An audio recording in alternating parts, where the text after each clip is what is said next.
Forgive me, Father, for I have sinned. It has been never since my last confession, because I was raised Fundy, and we were taught explicitly that Catholicism is not real Christianity. I have come to confess that I am mean.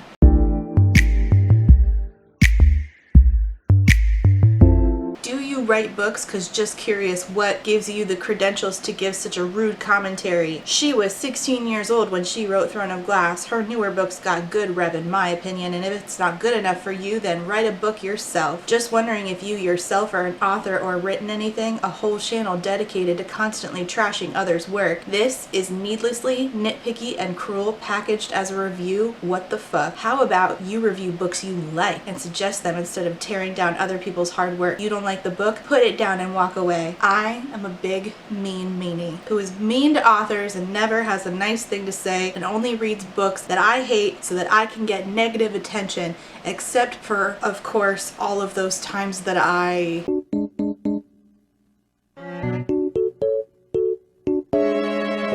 We're going to talk about two things today. The first is these comments, which as you can see, I get all of the fucking time. Those are just a few of them that I chose to grab. And the second is a surprise, unless you're a patron, in which case you know why we're here. Speaking of my patrons, it's time to say thank you for being a friend. To those paying my therapy bills, Eric, Harley, Jill, Lex, Sierra, SJ, Molly, and Zachary, thank you for being a friend. I appreciate y'all. And to my potato starch Marxists, Aiden, Allison, Andy, Anita, Brittany, Caitlin, Carlin, Celia, Chris, CJ, Corwin, Corey, Darren, Diet Goth, Ebby, Eden, Elise, Aaron, Gracie, Horror Goose, India Inks, James, Jen, Jillian, Jules, Kate, Katie O, Quinn, Kylie, Laura, Marcella, Morgan R, Nicole, Paige, E, Paige P, Peggy, Ray, Reba, Ren, Sammy, Sarah, Shannon, Shiny, Sean, Sierra, Talia, Ursula, Winter, and Writer A.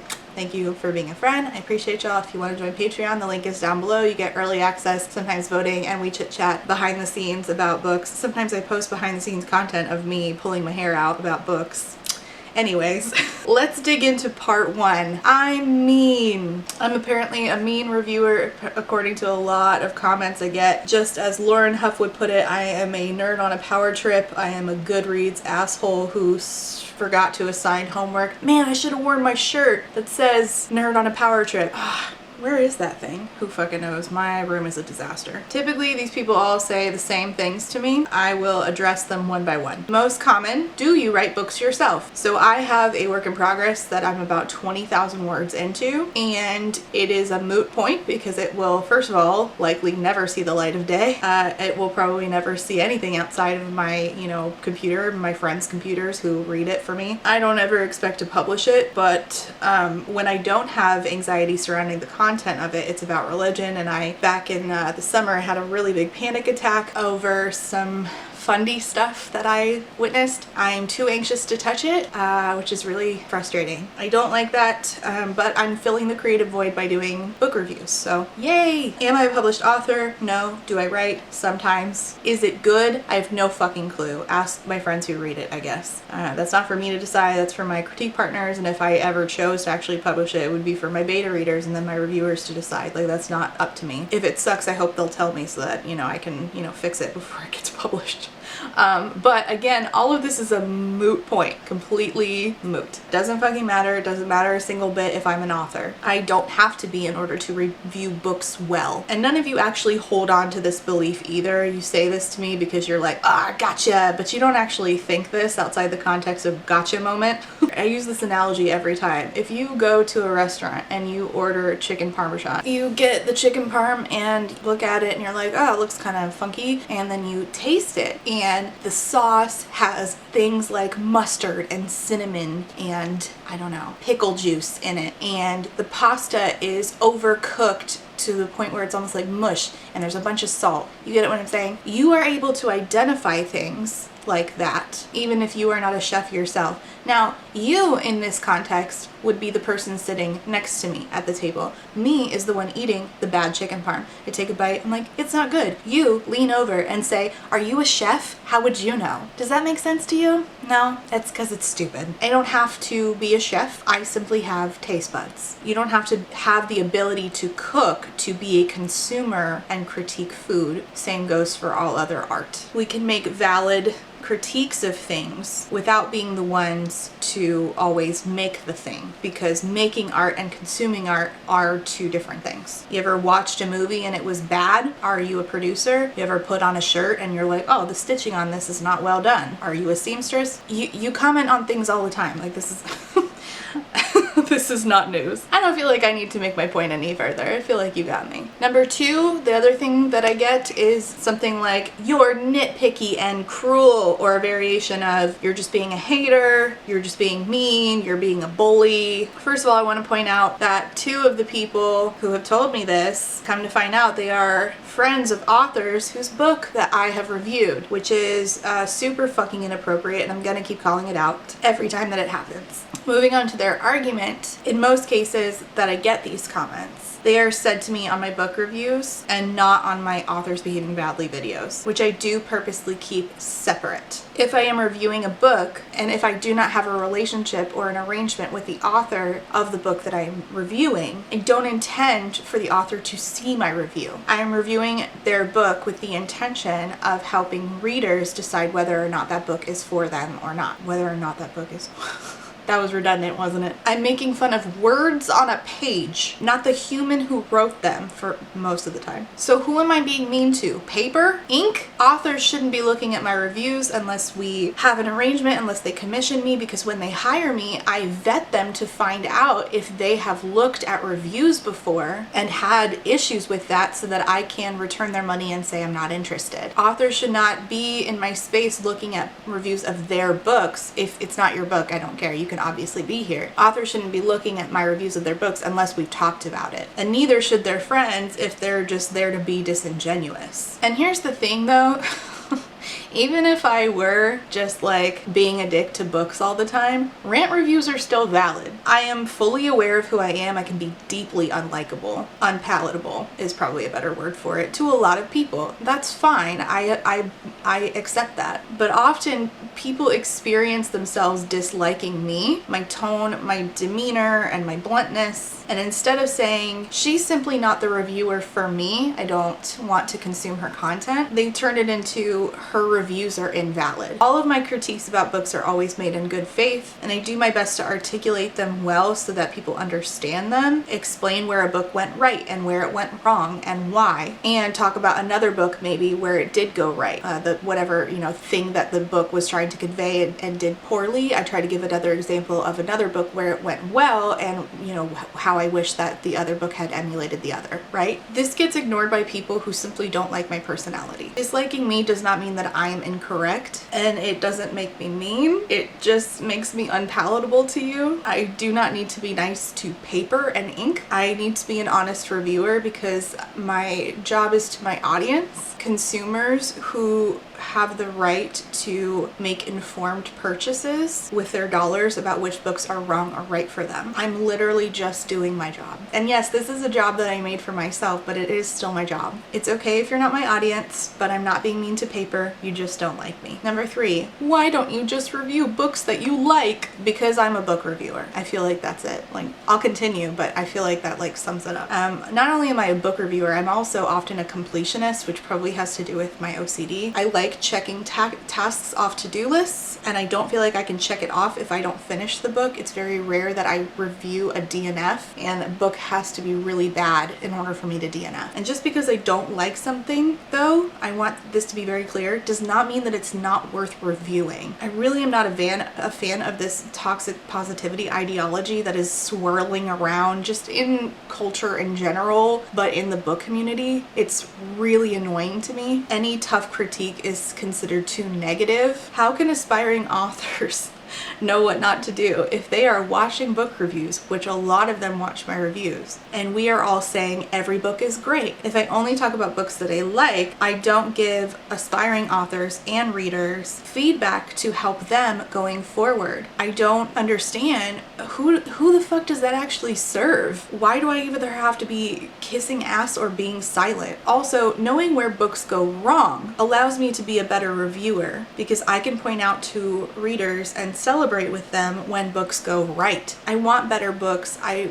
want to partner with authors to make better books, and I do, and I'm really proud of the work that I have done, especially over the last year with indie authors. And I really appreciate, if you guys are watching this, which I know many of you do, I really appreciate those of you who have commissioned me and taken my very critical negative feedback and been like, thank you for this. And I'm always worried when I send off that email with the Google Doc and it's saying like, here's my feedback. I try to list what I did like and where it went right, and then I am very in depth with my feedback, and it's always heartwarming to see authors be like, you know, I appreciate this, and you know, I hope that you'll read the finished product. And I want to read the finished product when they're done making edits, because I'm excited for the work that we did together, and I'm excited for them to publish. I just want better books for me, for other readers, for the authors who write them. I can't kiss ass my way to better books. Like, that's not a thing that I can do. And number 4, this is probably the most annoying to me, because this is that toxic positivity thing condensed. Number 4, authors worked hard on their books just for you to be a dick. How dare you? Ugh. I will keep saying this over and over till I stop hearing this stupid ass argument. Time spent on something does not equal quality product. Do you know how long it takes to make a risotto? Do you know how easy it is for risotto to go bad? I feel like I don't need to say anything more, but I will. The more time you spend on a product does not mean the less that product can be critiqued. For instance, I cannot draw. My artistic skills are shit. I cannot get better. Even with practice, I just don't have the hands for it. But my siblings are both incredibly talented people. My sister is a potter. I cannot do pottery. My brother is a pencil artist. I can't do that. This is as close as I get to doing any sort of art. My mom, for some reason, thinks I should be a photographer, and I'm like, I don't know what you're talking about. Not me throwing my mommy issues into this video already. It doesn't matter if I spend 18 hours working on a drawing, it's not gonna look good, even if I get feedback, even if I try again. I don't have the talent, but the feedback is important. Like, it doesn't matter that I spent 18 hours on it. If somebody's blowing smoke up at my ass and saying, oh, it looks so good, and I'm sitting here like, it looks like shit, who's that serving? It doesn't matter that I worked very hard on it or for a very long time on it. That's meaningless to the product itself, whether or not it's good. I appreciate time-intensive labor. I really do. I've had kids, so pregnancy is time-intensive labor, okay? Also, just parenting is time-intensive labor. Time-intensive labor, though, is not a pass to get you beyond critique. Art gets critiqued. Time spent on it means nothing to the person consuming it, because what matters is the content itself, not time spent on it. Anyway, I guess I'm so mean. I'm just a mean, big meanie, big huge, mean, negative, meanie bobini. But since y'all think I'm so mean, I do have a playlist called Books I Actually Like that y'all love to ignore. I've decided to do you a favor though, so here's part 2 of this video. Are you ready? Combining you being incorrect and telling me that I'm a big negative meanie pants with my favorites of the year. Since you're dying for positive content from me, even though I literally have dedicated reviews to some of these books on my channel, but okay, I shall provide. Never say I didn't do anything that you demanded in my comments. So in no particular order, here's the best shit I read this year. Now, I just want to say that this is the stuff that I remembered off the top of my head. I didn't want to go into Goodreads because I felt like the stuff that really was the best of the year for me would be stuff that I actually remembered. So here's my favorites of the year in no particular order. Wait. First, I'm going to get something out of the way. So it's book related. So the beginning of this year, I read 3 Bell Hooks books, okay? And every single one was revolutionary for me. I talked about all 3 of them in video, 1 in a live show and then 2 in review format. I ran a whole Bell Hooks inspired feminist readathon, but apparently I'm super negative, but okay, whatever. Bell Hooks really changed the way I looked at several topics such as masculinity. teaching as feminist praxis. Really, her thoughts on masculinity were so helpful. A lot of what she says is so helpful in contextualizing what I learned like growing up Fundy. Absolute 5 stars. She passed away a year ago, and that shit is devastating because she was revolutionary. Her books were life-changing. So I highly recommend all 3 of these by Bell Hooks. Phenomenal. Just I don't recommend, like, if you're gonna read Bell Hooks, I think that you should just read them one after the other. I feel like I really got a lot out of doing that. Also, Robin Miles is the superior audiobook narrator, top tier, the best of the best. There is no one better than Robin Miles. I'll say it until I am blue in the face. Robin Miles is that one. She is the one, MVP. And she narrates some of Bell Hooks' books. She also narrates some of N.K. Jemisin's books, so you might know her from there. Okay, in no particular order, again, let's discuss one I didn't do a dedicated review for, and that was All My Rage by Sabaa Tahir. Sabaa Tahir also writes the Ember Quartet, which is one of my favorite series.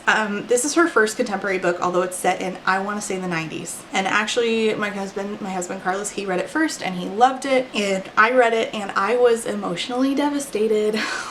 But I too loved it. So this is about 2 teenagers who sort of grew up together. They were very close. They have feelings for each other.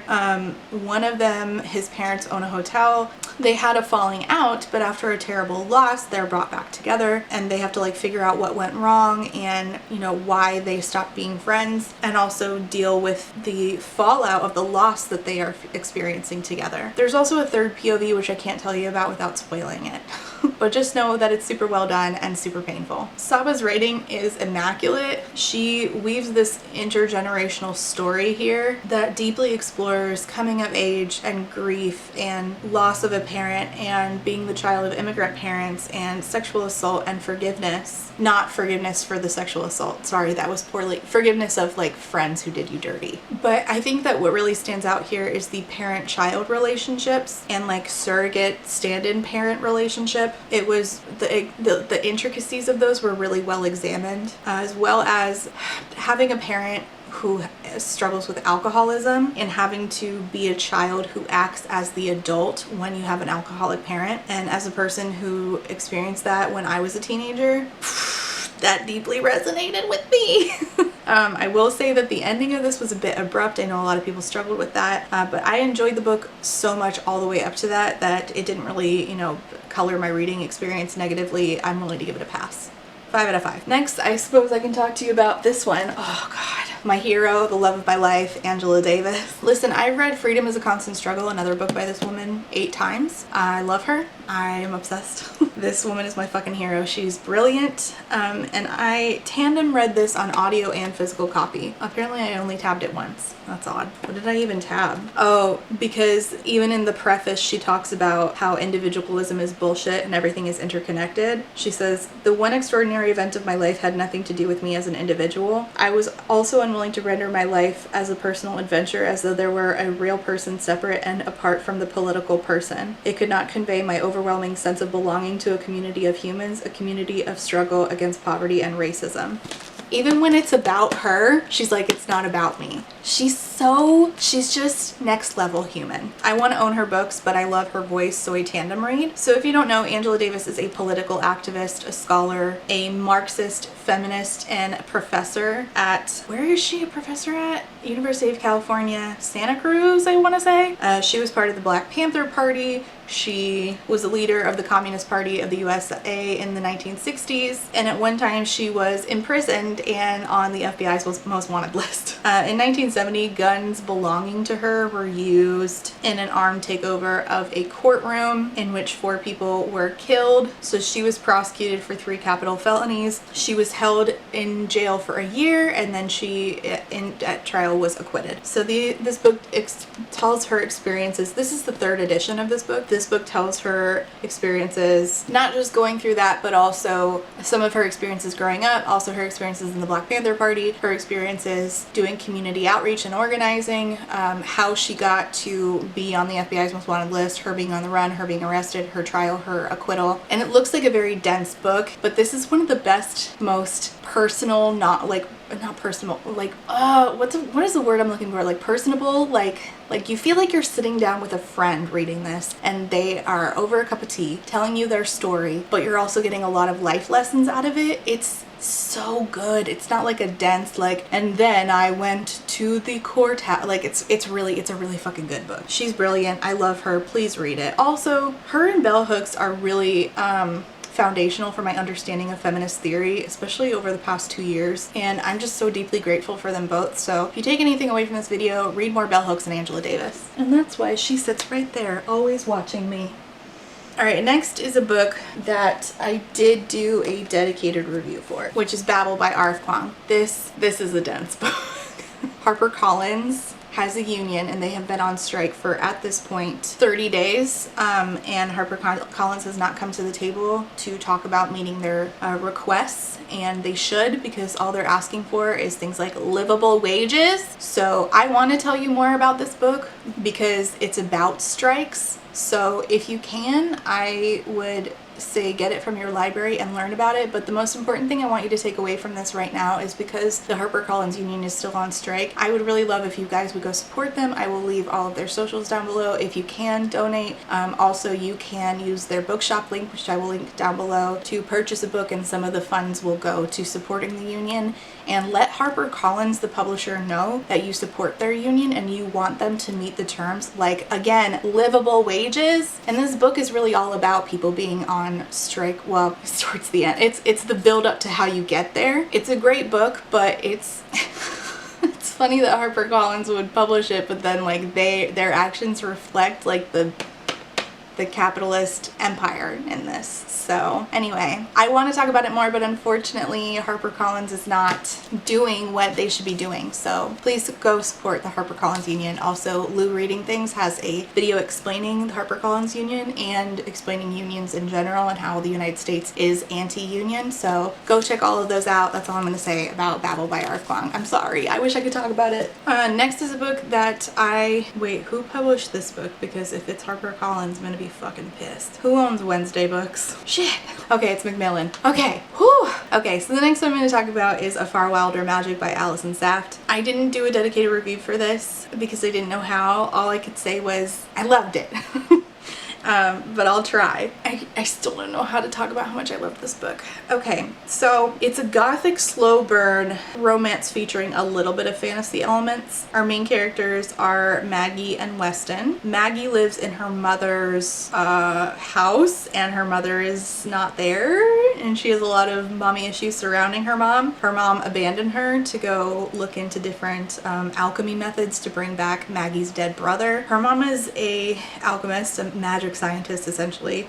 So it's just Maggie living in this house with her dog, who's a bloodhound named Trouble. I feel like that should sell you on the book, but I'll keep going. And she's just a standoffish hermit and she's practicing her sharpshooting and living alone in this, you know, manor by herself, when along comes this guy named Weston Winter, and he wants to apprentice for Maggie's mom. He feels like Maggie's mom is his last chance because all of his other apprenticeships have failed, except she's not there. So Margaret, Maggie, she spots this legendary creature it's like a big fox called the Hala, and it's the last living mythical creature that anyone knows of. This means that the half moon hunt will begin. Whoever is able to kill the Hala will earn fame and money, and also unlock an ancient magical secret. Margaret wants to win the hunt so that she will bring her mom home, you know, so her mom will finally be willing to give a shit about her. Mommy issues, my favorite. But you need a team of 2, and everyone in town hates her. So when Weston shows up, she doesn't want him there, but she makes him a deal. You can stay at my house, I guess, if you team up with me to hunt the Hala. And this book really isn't about the magic. It's very like looking inward, very introspective. It's about the characters and their experiences and their families and each other. Both of these characters are people who are like really like on the outskirts, like unwanted by the societies that they inhabit. Weston's character is like this world's version of Jewish, and the author herself is Jewish, and so he deals with a lot of like this book's version of anti-Semitism. So this like living, you know, on the outskirts of society really bonds them together. It's also just beautifully written. The characters are so like there's so much depth to them. I love them so much. Alison Saft really knows how to like evoke emotion from her readers, and also her writing, like she had me hanging on every sentence because her description is so good. Highly recommend. I've thought about this book nonstop since I've read it, but again, I feel like I should have sold you by saying that there's a dog named Trouble, so whatever. Last I'll mention, this was the last that I remembered off the top of my head, was a graphic novel called Who the F Are You by Huda Fahmy. Huda has several books out, and her art is so unique and so expressive and fun, but she really knows how to tell a story in very few words. She also does something that is rare with her work, which is making me laugh out loud. I'll get a out of a book, but to actually like make me ha ha and hee hee is rare. It was only one of 2 books that made me laugh out loud this year, which is a pretty big deal. She has a bunch of graphic novels, actually. I want to say 3, and I've read 2 of them. Yes, I'm Hot in This, That Can Be Arranged, which is the one about how she met and married her husband. This one, Who the F Are You? So good. Just so good. This one is her life growing up as a teenager, her experiences as a young Muslim woman, her experiences with her very overprotective mom, her experiences going to school, her experiences going to the mosque as a teenager, and like, you know, learning with the other teenage girls. Just really good, and she's just really funny without even trying, and it just has a really like dry sense of humor that I love it. I loved this That Can Be Arranged, but this one was my favorite out of the 2, but both were 5 stars. I actually gave quite a lot of books 5 stars this year, but these are the ones that I remembered off the top of my head being like wow about, without having to go back into Goodreads and look, which I think solidifies them as actual favorites of the year because they stuck with me. Anyways, that's it. Thanks so much for watching. Leave your comments and questions down below. Let me know what your favorite book of the year was, and if you've read any of the ones I mentioned, okay? And if you're gonna buy any of them, please use the bookshop link for HarperCollins Union to support the union. And make sure you, again, go follow the links are down below. Go follow them and support them and sign the petition saying that you support the union. Okay, thank you so much for watching. I appreciate y'all. Happy New Year, and okay, see you next time. Bye.